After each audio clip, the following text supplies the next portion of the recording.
నమస్కారం ఫ్రెండ్స్. డెమోక్రసీలో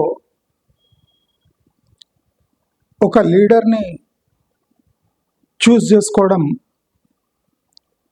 అంత ఆషామాషీ పని కాదు. ఒక లీడర్లో మాస్ని ఆకర్షించే విద్యతో పాటు ఒక ప్రాబ్లమ్ని సాల్వ్ చేసే ఎబిలిటీ, ఒక సిచ్యువేషన్ని అర్థం చేసుకునే స్కిల్, టెక్నికాలిటీస్ని రెస్పెక్ట్ ఇచ్చే గుణము, బాగా క్వాలిఫైడ్ పీపుల్ని హైర్ చేసుకొని వాళ్ళను ఉపయోగించుకునే స్పెషల్ ఎబిలిటీస్ ఒక డెమోక్రటిక్ సిస్టంలో ఒక లీడర్కి ఉండవలసిన కనీస లక్షణాలు. ఉమ్మడి ఆంధ్రప్రదేశ్లో తెలంగాణ వాదులకు అన్యాయం జరిగింది అని గట్టిగా మొత్తుకుంటారు. కానీ మనం లీడర్షిప్ అనే ఒక ఇష్యూకి వస్తే, తెలంగాణ ఇన్నేళ్ళు ఆంధ్ర డామినేషన్తో ఎందుకు ఉండవలసి వచ్చింది అనేది ఇప్పుడు క్లియర్గా స్పష్టమవుతుంది. తెలంగాణ లీడర్స్లో ఐదర్ డీసెన్సీ ఉండదు, లేదా లీడర్షిప్ రోల్లో వాళ్ళ భాషలో, వాళ్ళ వ్యవహారంలో, ప్రాబ్లమ్ సాల్వింగ్ ఎబిలిటీలో వాళ్ళు జంకుతూ ఉంటారు. బోల్డ్ డిసిషన్ తీసుకున్నప్పుడు దానికి టెక్నికల్ బ్యాకప్ లేకుంటే ఒక మనిషి యొక్క నిర్ణయం ఫూలిష్ అనిపించుకుంటుంది. నేను ఇదంతా ఎందుకు చెప్తున్నానంటే, రేవంత్ రెడ్డి అసలు తెలిసో తెలియకనో ఒక ఇష్యూని టేకప్ చేస్తే, తనకు నాలెడ్జ్ లేకపోయినా ఉన్న టెక్నికాలిటీస్కి రెస్పెక్ట్ ఇవ్వడం నేర్చుకోవాలి. భారతదేశం లాంటి ఒక డెమోక్రటిక్ కంట్రీలో సెంటర్ అండ్ స్టేట్ రిలేషన్స్ చాలా డిఫరెంట్గా ఉంటాయి. Autonomy of a state is limited, and autonomy of a central government is also limited. Both have limited abilities to govern this country or a state. ఇది చాలా ముఖ్యమైన విషయం. ప్రతి chief minister గుర్తించాలి. అటానమస్గా స్టేట్ని నడిపించవచ్చు if you are that cash rich and if you are not dependent for funds from center. Though center cannot be biased in a democratic framework,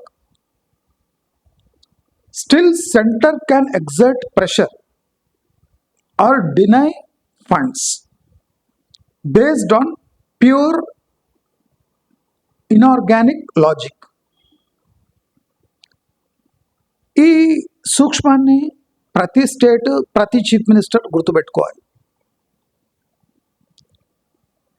Jayalalithaa used to govern Tamil Nadu in her own way, but she managed to govern the state within the available powers that were installed according to constitution for a chief minister. Execution of projects and funding projects are two different issues. ఒక chief minister తాను కలలు కనొచ్చు, కానీ తను కంటున్న కలలు execute కావాలనంటే దానికి సాధనాలు ఏవేవి కావాలనో క్లియర్గా బేరీజు వేసుకునే అవసరం ఎంతైనా ఉంది. రేవంత్ రెడ్డి చాలా తొందరలో ఉన్నాడు అని మీకు అందరికీ క్లియర్గా చెప్పిన. మన వీడియోస్ ఎంతోమంది రాజకీయ నాయకులు వాళ్ళు తిలకిస్తూ ఉంటారు అని కూడా చెప్పాను. నేను నా వీడియోస్లో స్పష్టమైన టెక్నికల్ లాంగ్వేజే మాట్లాడతాను. అంటే బూతులు అప్పుడప్పుడు వస్తుంటాయి, తప్పులేదు. ఎందుకంటే మనం ఏం చేయలేకపోతున్నాం కనుక అట్లీస్ట్ బూతులైనా వాడితే మనకు ఒక మనశ్శాంతిగా ఉంటుంది. రేవంత్ రెడ్డి ప్రతి ఒక్క ప్రాజెక్టులో సెంటర్ యొక్క పార్టిసిపేషన్ ఫండింగ్ ఇచ్చి పక్కకు జరగాలి అనే ఒక విచిత్రమైన అంటే వాదన ఉంటుంది ఆయన. రీజనల్ రింగ్ రోడ్ కూడా వాళ్ళు ఫండింగ్ చేసి ఆయన ఇచ్చిన ప్లాన్ ప్రకారం ఎగ్జిక్యూట్ చేయాలి. ఆయన చేసిన మార్పులను ప్రశ్నించకుండా అమలు చేయాలి. మనం ఆయన మాట నెగ్గుతుంది అనుకుందాం. కానీ రేవంత్ రెడ్డి ఇచ్చిన ఆల్టర్డ్ ప్లాన్ అంటే ఆయన దాంట్లో చేంజెస్ చేసిన ప్లాన్లో ప్రజా సంక్షేమం అంతుంది, ఆయన సంక్షేమం అంతుంది. ఈ రెండు చాలా ఇంపార్టెంట్. నేను మారుస్తా రోడ్డు దాన్ని మూసుకొని మీరు అప్రూవ్ చేయండి అనే హక్కు ధైర్యం చీఫ్ మినిస్టర్కి ఉండకూడదు. ఎందుకంటే అది తన డబ్బు కాదు కాబట్టి, తన స్టేట్ డబ్బు కూడా కాదు కాబట్టి ఆయన ఇలాంటి పిచ్చి వాదనలు చేయటం మానుకుంటే మంచిది. నేను క్లియర్గా అప్పుడే చెప్పాను, సెంట్రల్ గవర్నమెంట్ అప్రూవల్ కోసం మీరు వెళ్తున్నప్పుడు సెంట్రల్ గవర్నమెంట్లో కీలకమైన పార్టీ నేతలను విమర్శిస్తే ఆ ప్రాజెక్ట్ అప్రూవ్ అవుతుందా అని నేను చాలా ఆలోచించే చెప్తున్నా. ఈ మెట్రో రైల్కు సంబంధించిన ఇష్యూ దీంట్లో చాలా మెలికలు ఉన్నాయి. పాపం లోన్ అప్రూవల్ అనేది తన ముఖము తెలంగాణ ముఖం చూసి చేస్తున్నారు అనుకుంటున్నాడు. బహుశా బయటి దేశాల నుంచి ఫండ్స్ రావాలి అంటే త్రూ సెంట్రల్ గవర్నమెంట్ ఏజెన్సీస్ నుంచే అది పాస్ కావాలి. అంతేగాని డైరెక్ట్ రేవంత్ రెడ్డి ఖాతాల్లోకి లేదా స్టేట్ ఖాతాల్లోకి పడదు అనే సత్యాన్ని తెలిసిన ఫారెన్ నుంచి డబ్బులు వచ్చి సెంట్రల్ గవర్నమెంట్ దగ్గర మూలుగుతున్నాయి, వాళ్ళు అప్రూవల్ ఇవ్వటం లేదు. రేవంత్ రెడ్డి తెలుసుకోవాల్సిన ఒక క్రిటికల్ ఇష్యూ ఉంది. ఫారెన్ నుంచి డబ్బులు వచ్చి పడింది నీ కోసమే అని నీవు ఎలా క్లెయిమ్ చేస్తావు? పడ్డా దాని రెస్పాన్సిబిలిటీ సెంట్రల్ గవర్నమెంట్ తీసుకోవాలి. ఆ ఫారెన్ ఫండ్స్ మీకు ఇన్ఫ్రాస్ట్రక్చర్ కోసం ఇచ్చినప్పుడు దాని డిపిఆర్ ఫీజిబిలిటీ రిపోర్టు దాని రెస్పాన్సిబిలిటీ సెంట్రల్ గవర్నమెంట్ది, రేవంత్ రెడ్డిది కాదు. అంటే తెలంగాణ ప్రజలు దద్దమ్మలని డిసైడ్ అయ్యాడు. అసలు రేవంత్ రెడ్డి కన్నా ఎవరున్నారు స్టేట్లా? మరి ప్రజల్ని దద్దమ్మలు ఎట్లా అనుకుంటాడు? ఫారెన్ ఫండ్స్ వచ్చి సెంట్రల్ గవర్నమెంట్ ఖాతాల్లో మూలుగుతున్నా మనకు ఇవ్వటం లేదు అని పచ్చి అబద్ధం నువ్వు ఎట్లా మాట్లాడుతావు? అంటే నీకన్నా అవగాహన లేదు లేదా జనాలను పిచ్చోళ్ళు అనుకుంటున్నావు. ఇప్పుడు మనము ఈ సిచ్యువేషన్లో ఫన్నీ థింగ్స్ ఉన్నాయి. రేవంత్ రెడ్డి తొడగొట్టి బెదిరించి బ్లాక్మెయిల్ చేసి ఇదంతా మన తెలంగాణ ఆడియన్స్ కోసం చేసిన డ్రామా. అంటే తెలంగాణ కోసం నేను పోరాడుతున్నా అనే విషయం మ్యాక్సిమం తెలంగాణ ప్రజలు కూడా అంతే ఉన్నారు, అట్లనే ఉన్నారు. కానీ తెలంగాణ కోసం పోరాడుతున్నాడు. అది సోషల్ మీడియాలో కూడా మీరు మాకు ఎందుకు మెట్రో ఇస్తలేరు, మాకెందుకు మెట్రో ఇస్తలేరు, నీకు ఇచ్చిన మెట్రోని నీవు సక్రమంగా నడుపుకోలేక 6,000 కోట్ల అప్పుల్లో దాన్ని ముంచేసి దాంట్లో ఏ అమెండ్మెంట్స్ చేయాలన్నా, ఫేర్ పెంచాలన్నా, లేదా కుదించాలన్నా, పెంచాలన్నా ప్రతిదానికి సెంట్రల్ అండ్ స్టేట్ అథారిటీస్తో పర్మిషన్ తీసుకొని చేయొచ్చు. మెట్రో అంటే ఒక ప్రైవేట్ వెల్ఫేర్ ఆర్గనైజేషన్ కాదు. A infrastructure which is approved by central agencies and state in coordination with foreign banks to fund its long-term infrastructure through cheaper loans. దీని meaning ఇది. అంటే ఏకపక్షంగా ఎవరు పోలేరు. ఫర్ ఎగ్జాంపుల్, సెంటర్ వచ్చి ఒక స్టేట్లో నేను ఇక్కడి నుంచి అక్కడ వరకు నేను మెట్రో కడుతున్నా, డబ్బులు నేనే ఇస్తా కనుక ఆ అథారిటీ నాది అనేటట్టు లేదు. సెంట్రల్ గవర్నమెంట్కి హక్కున్న, సత్తా ఉన్న స్టేట్ గవర్నమెంట్ అప్రూవల్ లేకుండా అది ఈ ప్రాజెక్టు టేకప్ చేయలేదు. దో సెంటర్కి కొన్ని స్పెషల్ పవర్స్ ఉన్నాయి, కానీ ప్రతిసారి ఆ స్పెషల్ పవర్స్ని సెంట్రల్ గవర్నమెంట్ యూజ్ చేయలేదు. Because in federal system there are ifs and buts and things to do and not to do on your own అని కొన్ని రెగ్యులేషన్స్ ఉన్నాయి to protect so called democracy. ఇది రేవంత్ రెడ్డి క్లియర్గా తెలుసుకోవాలి. రెండో ఇష్యూ, ఈ అనవసరంగా తొడగొట్టడం. రేవంత్ రెడ్డికి నేను క్లియర్లీ చెప్పాను, ఈ బెదిరించటాలు, తొడగొట్టటాలు ఇది మీ ఇల్లిటరసీని తెలియజేస్తాయి.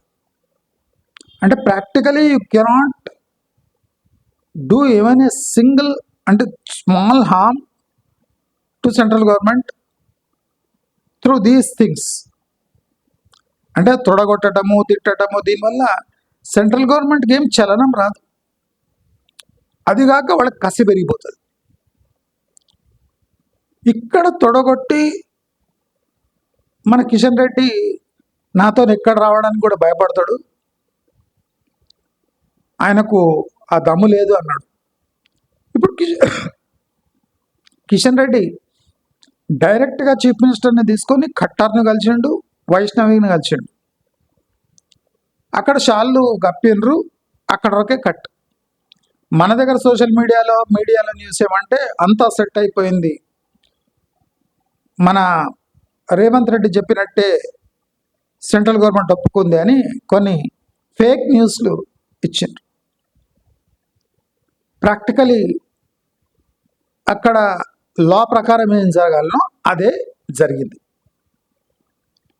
నాకేం డౌట్ అంటే ఇక్కడ తొడగొట్టిన రేవంత్ రెడ్డి అక్కడ బొంగనే ఎలుకలాగా మారిపోయాడు.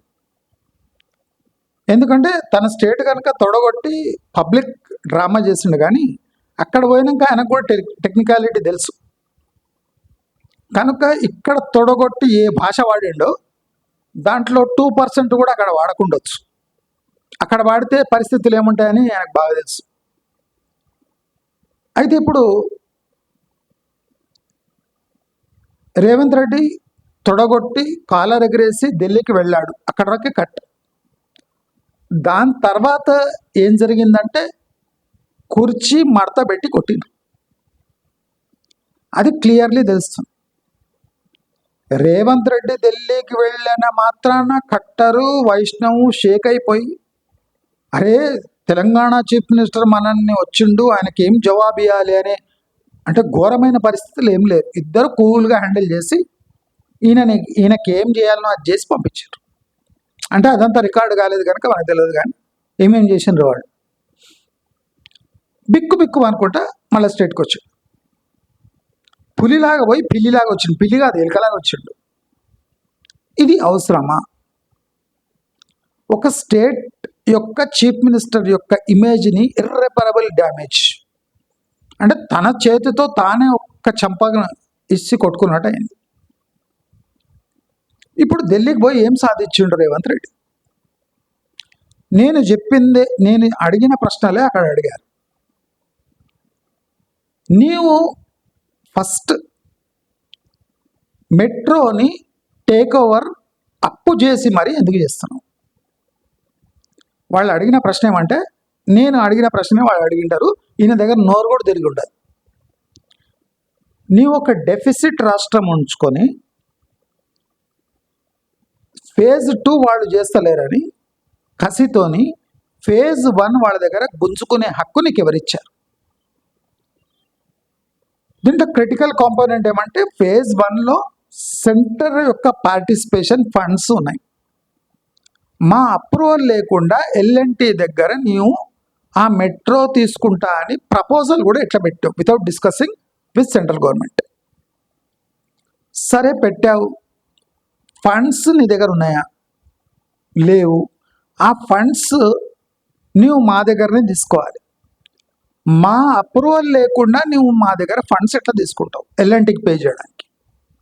ఫస్ట్ ప్రశ్న. సెకండ్, ఇప్పుడున్న మెట్రో యొక్క వాల్యుయేషన్స్ నువ్వు ఎట్లా డిసైడ్ చేసినావు? బ్యూటిఫుల్ టెక్నికల్ క్వశ్చన్స్ అడిగినారు, మొత్తం మూసుకొని వాపస్ వచ్చి ఉండదు. అంటే చదువురాని దద్దమ్మలాగా రిటర్న్ అయిపోయింది. ఏడుపు ముఖం పెట్టుకొని వచ్చి ఉండొచ్చు, లోపల ఏమేమి చేసినా మనకు తెలియదు, కానీ ఇక్కడికైతే పెద్ద ఏదో సాధించినట్టు వచ్చింది, కానీ ఏం కాలేదు అక్కడ. మన ఆయన ఫేస్ చూస్తే తెలుస్తుంది. అంటే పోయి ఇజ్జత్ తీసుకొని వాపస్ వచ్చాడు. రెండో ప్రశ్న అది అడిగాడు, నువ్వు అసలు మెట్రో ఫేజ్ 1 వాల్యుయేషన్కి ఎట్లా వచ్చినావు? ఎవరు డిసైడ్ చేశారు? మూడోది, ఫేజ్ 1 టేక్ ఓవర్ చేసినాక ఎవరు రన్ చేస్తారు? టెక్నికల్ ఫార్మాలిటీస్ అండ్ టెక్నికల్గా ఎవరు రన్ చేస్తారు మెట్రో? ఈ 3 ప్రశ్నలకు ఆయన దగ్గర జవాబు లేదు. ఇఫ్ ఎనీ ఫారెన్ కొలాబరేషన్ లేదా టెక్నికల్ ఇష్యూస్ వస్తే మెట్రోలో నీవు స్వయంగా హ్యాండిల్ చేస్తావా, లేదా సెంట్రల్ గవర్నమెంట్ అసిస్టెన్స్ లేకుండా నీవు ఈ మెట్రో టెక్నికాలిటీస్ ఎట్లా హ్యాండిల్ చేస్తావు? ఈ 3టికి రేవంత్ రెడ్డి దగ్గర జవాబు లేదు. నేను ఈ 3 పాయింట్స్ నేను మీ ముందర వీడియోస్లో ఎన్నోసార్లు రేజ్ చేశాను. ఫేజ్ 1 కథ. ఫేజ్ 1లో ఏం చెప్పిండ్రు? మేము ఒక టీం సెటప్ చేసి ఆ టీము ఫేజ్ 1 యొక్క టెక్నికాలిటీస్ని అర్థం చేసుకొని తర్వాత నివేదిక వచ్చినాక మనం డిస్కస్ చేద్దాము. అంటే నీ తొక్కల అభిప్రాయం మనకు అవసరం లేదు, నీవు దీనిపై డిసిషన్ తీసుకోలేవు అని ఢిల్లీలో మంచిగా కోటింగ్ ఇచ్చి చెప్పిండ్రు. అయినా మొండిగా ఫేజ్ 1 టేక్ ఓవర్ చేయొచ్చు if you have enough funds to fund this project on your own. అంటే సెంట్రల్ గవర్నమెంట్ని కూడా నా ఇష్టం వచ్చినట్టు నా దగ్గర పైసలు ఉన్నాయి, నేను ఏమైనా చేస్తా అని నువ్వు ప్రైవేట్ బ్యాంక్స్ దగ్గర తెచ్చుకొని ఆ మెట్రోని టేక్ ఓవర్ చేయొచ్చు ఫోర్స్ఫుల్లీ. సమ్ టెక్నికల్ ఇష్యూస్ని ముందర పెట్టి నువ్వు ఆ టేక్ ఓవర్ చేసుకోవచ్చు. సెంట్రల్ డబ్బులు కూడా సెంట్రల్ బొక్కాన పడేయచ్చు. కానీ స్టిల్ ద మెట్రో అనేది ఒక నేషనల్ అసెట్, ఒక స్టేట్ అసెట్ కాదు. మీరందరూ అర్థం చేసుకోవాలి, నేను ఎంత టెక్నికల్ లాంగ్వేజ్లో మాట్లాడుతున్నాను. రేవంత్ రెడ్డి అక్కడ పోయి ఏం కొట్టించుకొని వచ్చిండు అని చెప్తున్నాను. Though state can take over metro and if అంటే time arrives centre can take over from state. ఈ టెక్నికాలిటీ కూడా ఉంది, అది రేవంత్ రెడ్డికి లేదు. పోయిండు, ఏదో హీరో అయినట్టు పోయిండు. రెండో టెక్నికాలిటీ ఫేజ్ 2. ఇక్కడైతే అవుట్ రైట్ రిజెక్ట్ చేసేసారు. ఫేజ్ 2 ఎట్లా రిజెక్ట్ చేసిండ్రు అంటే ఫేజ్ 2 ఎన్ఓసి నీకు ఎందుకు కావాలి? అది నాట్ పాసిబుల్. వై? ఎన్ఓసి ఎందుకు అంటే నేను చెప్పినా కదా, ఎన్ఓసి తీసుకొని డబ్బులు బ్యాంక్స్ నుంచి తీసుకొని ఆయన ఇష్టం వచ్చిన వాళ్ళకి ఇచ్చి ఫేజ్ 2లో ఫుల్ కరప్షన్ చేసి దిగిపోదామని ప్లాన్. ఇది సెంట్రల్లోకి ఎప్పుడో తెలుసు. అందుకోసం అవుట్ రైట్ రిజెక్ట్ చేస్తూ దీంట్లో 50% పార్టిసిపేషన్ మాది కూడా ఉంటుంది అన్నారు. First point. అది అందరికీ తెలిసిన లీగల్ పాయింటే.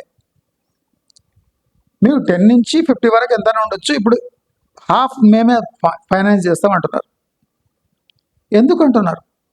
ఎందుకంటే రేవంత్ రెడ్డి గ్యారంటీ దీంట్లో మన తక్కువ పార్టిసిపేషన్ ఉంటే తన జోరు ఎక్కువైపోయి ఆ లోన్ అమౌంట్ తనది కాకపోయినా ఆయన ఆధిపత్యం ఎక్కువ ఉంటుంది మెట్రోపై అని సెంట్రల్ గవర్నమెంట్ ఏం చేసిందంటే 50-50 పార్ట్నర్షిప్లో మనం ఇద్దరం చేద్దామన్నాడు.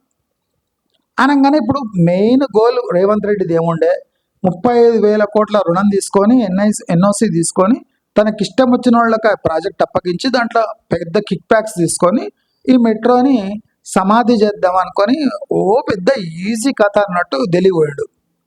కిషన్ రెడ్డి కూడా వచ్చిండు. కిషన్ రెడ్డి ఎక్కడ తీసుకుపోవాలని అక్కడ తీసుకుపెట్టి కోటింగ్ ఇప్పించి పంపించాడు. ఇప్పుడు ఏమైంది, సెంట్రల్ గవర్నమెంట్ తెలివిగా will float independent special purpose vehicle అన్నారు, ఎస్పీవి. ఎల్ఎన్టీ వాళ్ళు ఎట్లా ఎస్పీవి ఫ్లోట్ చేసినారో అట్లనే government to government SPV float చేద్దామన్నారు. దీని అర్థం ఏమి, ఆ ఎస్పీవీలో 50-50 పార్ట్నర్షిప్ ఉంటుంది. అంటే అర్థం ఏమి, సెంట్రల్ గవర్నమెంట్ ఫండ్ చేస్తుంది 50%, సెంట్రల్ గవర్నమెంట్ టెక్నికాలిటీస్ అన్నీ అర్థం చేసుకుంటుంది, సెంట్రల్ గవర్నమెంట్ పార్టిసిపేషన్తోనే ఈ ప్రాజెక్ట్ నడవాలి. దాంట్లో 50% నువ్వు కూడా ఉండు. అంటే రేవంత్ రెడ్డి ఏ పర్పస్తోని ఈ ప్రాజెక్ట్ తీసుకుంటా, నేను ఫేజ్ 2 చేస్తా అంటుండు. ఇప్పుడు ఆ ఫేజ్ 2 దగ్గర కూడా బోర్డు చూడండి. ఇఫ్ ప్రాజెక్ట్ అప్రూవల్ అయినా, సెంట్రల్ గవర్నమెంట్ అప్రూవ్ చేసినా ఆయనకు ఆసక్తి లేనట్టే ఉంటాడు. మీరు 50% చేసుకున్నారు కదా, మీరు ఇష్టపడి చేసుకోండి అంటారు చూడండి. ఎందుకంటే ఆయన పర్పస్ మొత్తం డిఫీట్ అయిపోయింది. ఇప్పుడు అక్కడ పోగానే అసలు నేను చదువుకున్నాడువే కాదా అని తిట్టింటారు. ఏ భాషలో తిట్టింటారు మనకు చెప్పడు కానీ, అంటే ఆయన అనుకున్న పర్పస్ మొత్తం డిఫీట్ అయిపోయింది. ఇప్పుడు ప్రాజెక్ట్ వచ్చినా ఆయనకు ఆసక్తి ఉండదు. వేసుకోండి, మీ ఇష్టం వేసుకోండి, నాకేం సంబంధం లేదంటాడు. వాళ్ళు గ్యారంటీ ఫ్యూచర్ సిటీకి అయితే వేయరు, ఇక్కడనే టైంపాస్ చేస్తారు వాళ్ళు. ప్రాజెక్ట్ అప్రూవ్ అయినా 2 ఇయర్స్లో మాత్రం ప్రాజెక్ట్ కంప్లీట్ కాదు, ఇది ఖచ్చితం. అంటే రేవంత్ రెడ్డి తొడగొట్టి ఏ ఎమోషన్ని రాజేసి బీజేపీ తెలంగాణకు వ్యతిరేకమని పిచ్చి పిచ్చిగా వాగిండో అక్కడ పోగానే అవన్నీ పుస్ అయిపోయినాయి. లాస్ట్కు బీజేపీ అనుకున్నదే ప్రాజెక్ట్ కంప్లీట్ కావడానికి ఆ ఫార్మాలిటీస్ అన్నీ అవసరమని ఒప్పుకొని మూసుకొని వచ్చిండు. రాగానే స్టేట్మెంట్ ఇవ్వాలి కదా, నేను తొడగొట్టినా, నేను వాళ్ళని పిండేసిన, నేను పోగానే గడగడలాడిండు కట్టర్ అనొచ్చు. అది ఏమంటలేడు. వైష్ణవ్ అయితే వచ్చి నా కాళ్ళ మీద పడ్డాడు, ఏమంటలేడు. ఇక్కడ ఉన్నంత జోష్ ఇప్పుడు లేదు, మొత్తం తుస్సు. ఎందుకంటే చదువుకున్నావా లేదా ఫస్ట్ అని అడిగింటారు. ఏం చదివా నువ్వు, ఏ స్కూల్లో చదువుకున్నావు అంటారు. అంతే, కథం అయిపోయి ఉంటాడు. సింపుల్ టెక్నికలైజ్ చెప్తే ఆయనకి జాబ్ ఉండదు. నువ్వు ఎన్ఓసి ఎందుకు తీసుకుంటున్నావు తెలుసు, నీ కథ అని అంటారు. అనగానే చలవ అంటాడు, సార్ అని అంటాడు. ఇవన్నీ అవసరమా? తెలంగాణ ఇజ్జత్ తీసుకొని వచ్చాడు. నేను చెప్పినా ఆయన ప్రతి ఒక్కటి ఎందుకు అన్నాడు, ఏమేమి కథ అని. ఎస్పీవి వల్ల ఆయన అనుకున్న ఒక్క కళ కూడా నెరవేరారు. ఫేజ్ 1 ఫండింగ్ కూడా ఆఫ్టర్. ఇప్పుడు దీంట్లో జోక్ చూడండి, ఎంత పవర్ఫుల్ జోక్. సెంటర్ ఏమంటుంది తెలుసా, ఎంత ఇంటెలిజెంట్ అంటే, మనం ఈ first phase second phase feasibility survey SBI caps అనే సంస్థతోని చేపిద్దాము. దానికి రేవంత్ రెడ్డి ఒప్పుకున్నాడు. SBI caps state bank of India వాళ్ళ సిస్టర్ కన్సర్న్. అది ప్రాజెక్ట్ ఫైనాన్సింగ్ ఇవన్నీ చేసేటప్పుడు ఎస్బిఐ క్యాప్స్తోని ఒకసారి వాల్యుయేషన్ చూపిస్తారు, ఎట్లయితుంది ఏం కదా, ఫీజిబిలిటీ స్టడీ. ఎస్బిఐ క్యాప్స్ ఈయన మొన్న ఏం చేసిండు, పోయేటప్పుడు ఎస్బిఐ బ్యాంకుల ఖాతా తీసేస్తా, ఫిక్స్డ్ డిపాజిట్లు తీసేస్తా అని మన కర్ణాటక ముఖ్యమంత్రి ఆయనలాగా యాక్టింగ్ చేసిండు. ఇప్పుడు ఏమైంది, ఎస్బిఐ క్యాప్స్ సంస్థనే ఈ మెట్రో ఫేజ్ యొక్క ఆడిట్ చేస్తుంది, ఫీజిబిలిటీ ఆడిట్ చేస్తుంది. మొత్తం పరువు పోయిందా? ఎస్బిఐ బ్యాంక్ నవ్వుకుంటుంటుంది ఇప్పుడు, అరే ఏమేం చేసిపోయినావు, తొడగొట్టిపోయినావు, ఫిక్స్డ్ డిపాజిట్లు తీసేస్తా అన్నావు, ఇప్పుడు ఏమైంది, మా సిస్టర్ కన్సర్నే నీ ప్రాజెక్ట్కి అప్రూవల్ ఇవ్వాలి. మేము గిన నో అన్నామంటే నో అయిపోతుంది, ఎస్ అన్నామంటే ఎస్. ఇప్పుడు ఏం చెప్పు అంటే ఇప్పుడు మొత్తం పరువు పోయినట్టేనా? ఆయన పరువు ఎట్లనే పోయింది, ఎందుకంటే ఆల్రెడీ ఇక్కడనే పోయింది. ఇప్పుడు నవ్వుల పాలు అవుతారు. ఇప్పుడు మినిస్టర్స్ ముందు కూడా ఏమా రేవంత్ రెడ్డి తొడగొట్టుకుంటూ పోయినావు ఏమా అంటే ఏం చెప్పాలి, ఏం అర్థమవుతలేదు. అంటే కరప్షన్ ఇష్యూస్ అనే విచ్చలవిడితనము, తొందరపాటు అన్ని స్క్రీన్ మీద చూపించింటారు ఆయన. అసలు నీకు మెట్రో ఫేజ్ 1 ఎవడు తీసుకోమన్నాడు?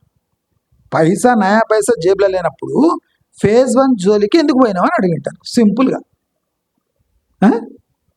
నీకు ఈ వాల్యుయేషన్ ఇవ్వడమన్నాడు ఎల్ఎన్టీకి. ఒక 6,000 crores లాస్లో ఉన్న ఎల్ఎన్టీ సంస్థకు నువ్వు అన్ని కోట్లు ఇచ్చి 2,000 కోట్లు వాళ్ళకు గిఫ్ట్గా ఇచ్చి ఎందుకు పంపిస్తున్నావు, దీంట్లో మతలబ్ ఏముంది అని అడిగింటారు. కథం.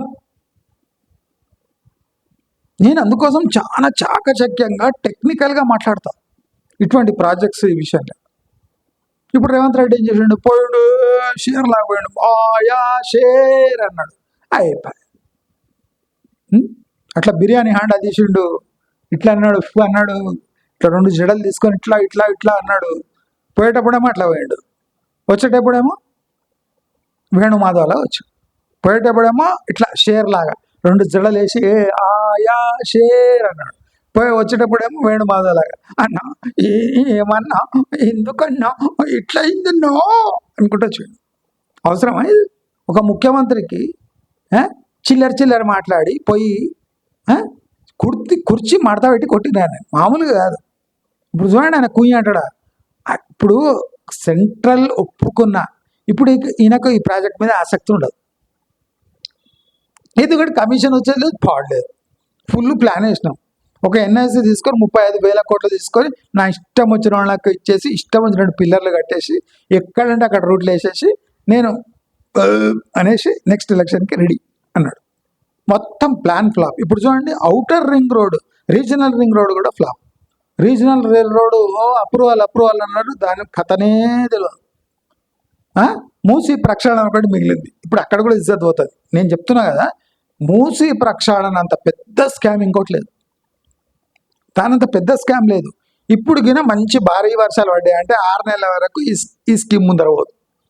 నేను చెప్పిన వాన పడాలి, వాన పడితే మూసీలో వరదలు వస్తాయి, వీళ్ళు ఏ ప్రక్షాళన చేయలేరు.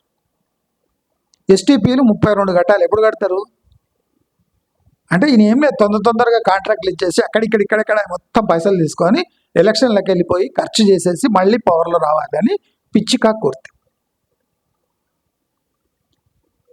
ఇంత క్లియర్గా అంటే బోల్డ్గా ప్రజలకు అన్ని నిజాలు తెలుస్తున్నా నేను నా స్టేటు, నేను చీఫ్ మినిస్టర్, నాకు ఎదురులేరు, కాంగ్రెస్లో ఎదురులేరు, కానీ ఇతర పార్టీలు వాళ్ళంతా పిచ్చోళ్ళు కాదు కదా. ప్రజలు పిచ్చోళ్ళు, కాంగ్రెస్ పిచ్చోళ్ళు, కానీ మిగతా వాళ్ళంతా ఇంటెలిజెంట్. మళ్ళీ వీళ్ళని ఎట్లా ఎదుర్కొంటావు అంటే ప్లాన్ లేదు, ఏ ప్లాన్ లేదు. ఇష్టం ఫ్యూచర్ సిటీ గ్లోబల్ పెట్టిండు సమ్మిట్, 200 కోట్లు కట్ చేసి ఒక్కడు రాలేదు. ఒక్క సంస్థ పెట్టింది చూపించండి.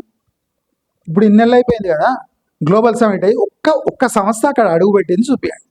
సల్మాన్ ఖాన్ కూడా మళ్ళీ రాలే, ఏమనుకున్నాడు అంటే అంత దరిద్రమైన రెప్యుటేషన్ ఇప్పుడు రేవంత్ రెడ్డి ఉంది. కోడంగల్కి పోతే ఏముందో పరిస్థితి మనకు తెలియదు. మొన్న హరీష్ రావుని బెదిరిస్తుండు, నువ్వు అక్కడి నుంచి గెలిచైతే చూపి నెక్స్ట్ ఏమంటాడు, ఫస్ట్ నువ్వు కోడంగల్ పరిస్థితి చూసుకో ఎట్లుందో. కనుక నేను ఒకటి చెప్తున్నా, రేవంత్ రెడ్డి తన పరువు కాకుండా, స్టేట్ పరువు కాకుండా ఆయన జిల్లా పరువు కూడా తీస్తుండు. మహబూబ్నగర్ వాళ్ళు అంతా ఇద్దే, వీళ్ళకి ఏ బుర్ర ఉండదు, బాగుండదు, కలిసి జల్దాకి పడుకునే వాళ్ళు వచ్చి పరిపాలన ఇస్తే ఇట్లే చేస్తారు వీళ్ళు అని మొత్తం మహబూబ్నగర్ పరువు తీసాడు. రేవంత్ రెడ్డి చేసింది ఏమంటే మహబూబ్నగర్ పరువు తీసేసాడు, మా జిల్లా పరువు తీసాడు. ఇంకోసారి ఇక్కడ ముఖ్యమంత్రి వద్దబ్బా అనుకో. అది మంచిగా clearly writing on the wall. ఈ ప్రాజెక్టు సెంట్రల్ కోఆపరేషన్ లేకుండా ముందర పోదు. ఆ కిషన్ రెడ్డిని ఇరికిచ్చి ప్రాజెక్టు సాధించుకున్నా అని కొన్ని వీడియోస్ ఇస్తున్నారు, యూస్లెస్ ఫెలోస్. కిషన్ రెడ్డి ఏం చేయలేదు, సీఎం తీసుకుపోయి కట్టారు, వీళ్ళ ముందర కూర్చోబెట్టాడు. ఇంకెవడెవడు వచ్చిండో మనకు తెలియదు. లోపల డోర్లు వేసేసిండ్రు, విండోస్ వేసిండ్రు, ఏసీ ఆఫ్ చేసి ఏం చేసిండ్రు చేసి వాపసు పంపించారు. ఇక్కడ వచ్చి బిక్క ముఖం వేసుకొని ఏం చేయాలన్నా తెలియక మినిస్టర్స్ మీద ఎగురుతున్నాడు. ఇప్పుడు చూడండి, రేవంత్ రెడ్డి అనగానే ఏరు కూడా వచ్చింది నాకు. అట్లా అయిపోయింది పరిస్థితి. ఇది అవసరమా? ఒక స్టేట్ని ఇంత ఇన్సల్ట్ చేపించుకొని ఇప్పుడు ఆంధ్రప్రదేశ్లో కూడా నవ్వుతుంటారు. నేను అయిపోయి షేర్ ఆయా షేర్ అని పోయాడు, చూఆయి వాపస్ వచ్చాడు. ఇప్పుడైనా లెసన్ నేర్చుకోవాలి. టెక్నికాలిటీస్ ఏమున్నాయి, స్టేట్ సెంట్రల్ రిలేషన్స్ ఏమున్నాయి, ఫెడరల్ దీంట్లో స్ట్రక్చర్లో పవర్ ఏముంది, కాన్స్టిట్యూషన్ ఏం చెప్తుంది, ఫండ్స్ ఎక్కడి నుంచి రేజ్ అవుతున్నాయి. నేను 8% అయినా బ్యాంక్స్ దగ్గర నుంచి తెచ్చి మరీ ఫేజ్ 2 కడతాడు. అట్లా కూడా ఒప్పుకోడు. ఫేజ్ 2 స్టార్ట్ అయితే కదా సెంట్రల్ అప్రూవల్ లేకుండా నువ్వు ప్రైవేట్ బ్యాంక్ ఇస్తా అన్న సెంట్రల్ గవర్నమెంట్ ఒప్పుకోదు. 8% నువ్వు తీసుకుంటే ఒప్పుకుంటుందా సెంట్రల్ గవర్నమెంట్? అంటే రేవంత్ రెడ్డికి అసలు ఏదో ప్రాబ్లం వచ్చింది టెక్నికలీ బ్రెయిన్లో. ఆయన అంత పిచ్చి పిచ్చి చేస్తుండు. కాబట్టి మన తెలంగాణ రాష్ట్రంలో చాలా కేర్ఫుల్గా ఉండవలసిన అవసరం ఉంది. 2 ఏళ్ల క్రితం ఏ చీఫ్ మినిస్టర్ ఉండే, ఇప్పుడు చీఫ్ మినిస్టర్కి నక్కకు నాగలోకానికి అంత డిఫరెన్స్ ఉంది. ఆయనకి ఏం చేయాలనో అర్థం కాక, రేపు వచ్చే గవర్నమెంట్లో ఆయన స్థానం ఏముంటుందో తెలియక తొందర ఫండ్స్ బయటలో పడి భూముల ధరలు పంపించి రిజిస్ట్రేషన్లో పడిపోయినాయి. అక్కడ పైసలు వస్తలేవు. ఆర్ఆర్ఆర్ స్టార్ట్ అయితే అంటే అది అయితలేదు. భూసేకరణ అదో ప్రాబ్లము. 12 లేన్ హైవే వాళ్ళ గురువు గారికి ప్రామిస్ చేసిండు, 12 లేన్ హైవే నేను కడతా అని, అది టమ్ము. అన్నీ అప్పులే. ఇప్పుడు మళ్ళీ రైతు భరోసా ఇవ్వాలి. పరిస్థితి ఏమి? కాబట్టి నేను చెప్తున్నా రేవంత్ రెడ్డికి, ఇప్పుడైనా ఏం లే, కామగా ఉండి జపం చేసుకో. 2 years గడిపేయడానికి ఒక మంత్రం ఎంచుకో. ఆ మంత్రం పైనే ఉండు కామ్గా. ఎందుకంటే మీరు ఏం చేయలేరు, ఫండ్స్ లేకుండా మీరు ఏం చేయలేరు. కరప్షన్ కూడా చేయడం కష్టం ఫండ్స్ లేకుండా. ఎందుకంటే అప్పులు పుడితే కానీ మీరు కరప్షన్ చేయగలరు. అప్పుడే లేనప్పుడు, ఎవ్వడి అయినప్పుడు మీరు దాంట్లో ఏం మింగుతారు? కాబట్టి మీరందరూ కామ్గా మెడిటేషన్ చేసుకొని వచ్చే ఎలక్షన్కి ఎట్లా మన ఫండ్స్తో మనం ఎట్లా గెలవాలి అనే ప్లాన్ వేసుకోండి. కానీ తెలంగాణని పూర్తిగా నాకేసి, అంటే కేసీఆర్ ఫార్ములా యూజ్ చేసి, రైతు బంధు ఫార్ములా యూజ్ చేసి గెలుస్తాము అనుకోవడం మూర్ఖత్వము అని మళ్ళీ క్లియర్గా రేవంత్ రెడ్డి సర్కార్కి చెప్తూ నమస్కారం.